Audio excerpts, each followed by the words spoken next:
दोस्तों, आज की ये वीडियो देखने के बाद आप खुद से एक सवाल जरूर पूछेंगे, क्या मैं मंच पर बिना डर के बोल सकता हूं? और आज मैं आपको सिर्फ बताऊंगा नहीं बल्कि दिखाऊंगा कि कैसे आप अपने डर को हंसी में बदल सकते हैं और छोटे छोटे कदमों से बड़े मंचों पर भी कॉन्फिडेंटली बोल सकते हैं। तो वीडियो को आखिर तक देखिए और अगर आप मंच पर अपनी घबराहट को मात देना चाहते हैं तो अभी कमेंट बॉक्स में लिखिए, हां मैं आज तैयार हूं। क्या डर सामान्य है? क्या डर सबको लगता है? अब एक ईमानदार सवाल, क्या आप सोचते हैं कि सिर्फ आपको ही मंच पर डर लगता है? क्या आपके साथ भी ऐसा हुआ है कि मंच पर जाते ही शब्द अटक जाते हैं, आवाज कांपने लगती है? दोस्तों, आपको जानकर हैरानी होगी, अमेरिका में हुई एक बड़ी रिसर्च के मुताबिक लगभग 90% लोग मंच पर बोलते समय डर महसूस करते हैं। ये भारत ही नहीं, अमेरिका में भी इस तरह का है और पूरे विश्व में है। ये डेटा जो लिया था ये पूरे विश्व का है। और याद रखिए, कोई भी इंसान जन्म से अच्छा वक्ता नहीं होता। अब मैं आपको एक सवाल पूछना चाहता हूं, सोचिए जरा, आपको सबसे ज्यादा डर कब लगता है? जब सामने अजनबी भीड़ होती है, जब आप मंच पर बोलने जाते हैं, अजनबी को देखते हैं आप, या अपना परिवार आपको वहां मिल जाता है, या फिर कुछ सीनियर्स मिल जाते हैं जो आपके जान पहचान के हैं। कब आपको ज्यादा डर लगता है? अजनबियों के सामने में, या फिर अपने परिवार के लोगों के सामने में, या फिर सीनियर्स जो आपको पता है कि आपसे ज्यादा जानकार हैं, ज्यादा अच्छा बोलते हैं, या फिर हर एक फील्ड में आपसे अच्छा है, उसके सामने में आपको ज्यादा घबराहट होती है? तो किन लोगों के सामने में आपको घबराहट होती है? कमेंट बॉक्स में आप अभी तुरंत लिखिए कि किसके सामने में आपकी घबराहट होती है। अब आइए आगे बढ़ते हैं, शुरुआत कैसे करें। अब अगला सवाल, क्या आपको लगता है कि मंच पर बोलने के लिए बहुत लंबा अनुभव चाहिए? अरे जो बोल रहा है उसको तो बहुत सालों से वो बोल रहा था, बहुत सालों से बोल रहा है, लंबा एक्सपीरियंस है उसको। क्या आप भी सोचते हैं? मुझे आज भी याद है जब मैं पहली बार मंच पर गया था, शब्द रुक रहे थे, घबराहट बहुत ज्यादा थी, जबान कांप रहा था, लेकिन दोस्तों छोटे छोटे स्टेप्स और सही तैयारी ने मेरी दुनिया बदल दी। अगर आप शुरुआत करना चाहते हैं तो ये बातें याद रखिए। शुरुआत में 5 से 10 मिनट, ज्यादा नहीं, 5 से 10 मिनट की छोटी स्पीच रखिए।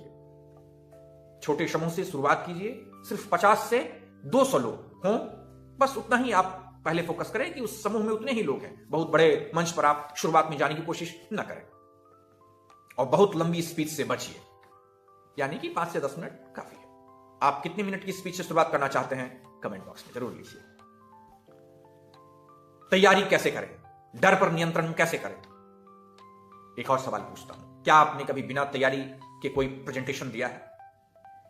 दोस्तों, तैयारी डर की सबसे बड़ी दुश्मन है। यदि आपने तैयारी नहीं किया तो भय तो होगा, पढ़ा नहीं है तो एग्जाम जब आप देने जाएंगे तो डर तो होगा। और जिसने पूरा सिलेबस कंप्लीट कर लिया है, घबराहट उसे भी होती है परीक्षा के से पहले, लेकिन वो कहीं ना कहीं आत्मविश्वास उसका भरा रहता है, लबालब रहता है कि मैंने पूरा सिलेबस पर रखा है, एग्जाम में कोई भी क्वेश्चन आएगा तो मैं लिख दूंगा। लेकिन कहीं ना कहीं घबराहट तो उसे भी होती है। आज ही सोचिए आपका अगला कार्यक्रम कौन सा है, क्या आप उसकी तैयारी कैसे करेंगे? अभी आप सोचिए कि अगला जो कार्यक्रम है उसकी तैयारी आप कैसे करेंगे। दिमाग में सोचिए, पहले क्या बोलेंगे, बाद में क्या बोलेंगे, बीच में क्या कंटेंट रखेंगे, सब कुछ अपने दिमाग में सोचते रहिए। एक सवाल और, अगर आपको गणतंत्र दिवस पर स्पीच देनी हो तो आप कौन सा इतिहास जरूर शामिल करेंगे? क्या आप उसमें ऐतिहासिक रूप से क्या आप उसमें शामिल करेंगे? क्या आपने कभी मन ही मन अभ्यास किया है? मन ही मन अभ्यास करने का मतलब, ये इमेजिन कीजिए कि आप स्टेज पे खड़े हैं, आपने हाथ में माइक ले रखा है और सामने में ऑडियंस है और मन ही मन अभ्यास कर रहे हैं, कुछ बोल रहे हैं, लोगों को समझाने का प्रयास कर रहे हैं। सोते समय, गाड़ी में या खाली समय में, कभी भी ये अभ्यास आप कर सकते हैं। खुद को मंच पर स्पीच देते हुए इमेजिन कीजिए, ऑडियंस, पोडियम, आपकी आवाज और कॉन्फिडेंस। रोजाना सिर्फ 5 से 10 मिनट का विजुअलाइजेशन, इसको कहते हैं विजुअलाइजेशन टेक्निक, आपके सबकॉन्शियस माइंड को तैयार करता है और डर अपने आप कम होने लगता है। अब बताइए, क्या आप सिर्फ 1 मिनट के लिए अपने अगले मंच का विजुअलाइजेशन कर सकते हैं? सिर्फ 1 मिनट, 4, 5, 10 मिनट नहीं, अभी सिर्फ विजुअलाइज आपको 1 मिनट का करना है, तो करिए अभी तुरंत। दिलचस्प सवाल और पूछता हूं, आपको क्या ज्यादा डरावना लगता है, अजनबी लोग या अपने लोग?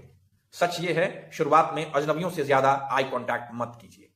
यदि आपको किसी जिससे डर लगता है, अजनबियों से लगता है तो अजनबियों से आई कांटेक्ट मत कीजिए, अपनों से लगता है तो अपनों से आप आई कांटेक्ट मत कीजिए। परिवार या सीनियर्स को शुरुआत में इग्नोर कर सकते हैं आप, धीरे धीरे ऑडियंस की तरफ देखें, कॉन्फिडेंस बढ़ेगा। पहले आई कांटेक्ट नहीं रखें, उसके बाद फिर धीरे धीरे आई कांटेक्ट बढ़ाएं, आपका कॉन्फिडेंस बढ़ेगा। अब बताइए आपको आई कांटेक्ट किसके साथ सबसे मुश्किल लगता है? अजनबियों के साथ। मान लीजिए एक सभा है जिसमें कि तीनों लोग हैं, आपके सीनियर्स भी हैं, कुछ अजनबी भी हैं और कुछ परिवार वाले लोग हैं, तो आप किसके साथ ज्यादा कंफर्टेबल है? उससे आपको पहले आई कांटेक्ट बनाना है, धीरे धीरे धीरे फिर दूसरे, फिर तीसरे, इस तरह से आपको अपना आई कांटेक्ट बनाना है। क्या आप सोचते हैं कि पहले परफेक्ट बनना जरूरी है फिर बोलेंगे?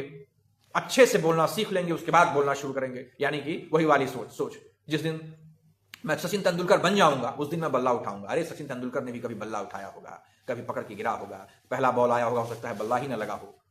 तो आप ये सोचेंगे कि जब तक मैं परफेक्ट जिस दिन बोलने लगूंगा उसी दिन बोलना शुरू करूंगा। क्या आप ऐसा सोचते हैं?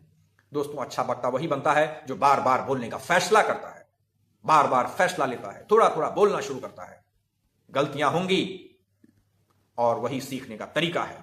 छोटे मंच से शुरू करें, हर स्पीच के बाद सेल्फ रिफ्लेक्शन करें, लगातार अभ्यास का मतलब ही होता है कॉन्फिडेंस। कॉन्फिडेंस तभी आएगा जब लगातार अभ्यास करेंगे। अब आप बताइए, आप आज कौन सा पहला छोटा मंच चुनेंगे अभ्यास के लिए? क्या आपने कभी सोचा है आज के बड़े नेता भी शुरुआत में छोटे मंचों में ही गुजरे होते? पता है आपको, जितने भी बड़े नेता हैं सब छोटे मंचों से ही उन्होंने शुरुआत की थी, उसी से वो गुजरे हैं। प्रधानमंत्री तक बनने का सफर छोटे मंच, प्रैक्टिस, नॉलेज और कॉन्फिडेंस से होकर ही जाता है। अगर आप राजनीति या स्कूल कॉलेज लीडरशिप में हैं तो बताइए आपका पहला छोटा मंच कौन सा था? कमेंट बॉक्स में लिखिए। यदि आपने कभी भाषण दिया है तो छोटा मंच कौन सा था? तो दोस्तों, अब फैसला आपके हाथ में है, डर को मात देंगे या फिर पीछे हटेंगे। आज से शुरू करें छोटे मंच, सही तैयारी और विजुअलाइजेशन और लगातार बोलना, प्रैक्टिस और एक आपके लिए चैलेंज। कमेंट में बताइए आप अगली बार कौन सा मंच चुनेंगे और कितने मिनट की स्पीच देंगे। अगर वीडियो पसंद आया है तो लाइक, शेयर और सब्सक्राइब जरूर कीजिए। बहुत बहुत धन्यवाद। आप देख रहे हैं जनता बोल। मेरा नाम है सुधांशु।